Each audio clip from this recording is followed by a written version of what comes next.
অনেক প্রবাসী ভাইয়েরা আছেন দুপুরবেলা ভাত খায় না, ভাতের টাকাটা রেখে দেয় পরিবারকে পাঠানোর জন্য। অনেক ভাইয়েরা এসেছেন, অনেক ভাইয়েরা আছেন ভাত না খেয়ে কোনো রকম একটা বন একটু পানি দিয়ে পেটটাকে লোড করে আবার কাজের মধ্যে লেগে যায়। ওই বাবাকে প্রশ্ন করেন, ওই ভাইকে প্রশ্ন করেন, কেন এত ওভার পরিশ্রম করছেন?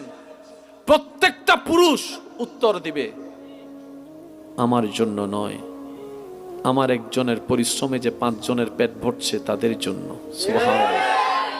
আমার একজনের ত্যাগের কারণে 5 জন যে শান্তিতে ঘুমানোর চেষ্টা আমি তাদের জন্য করছি। আমি একজন রোদে শুকায় বৃষ্টিতে ভিজি এই কারণে যাতে 5 জনের মাথার উপর একটা ছাদ দিতে পারি, শক্ত ছাদ।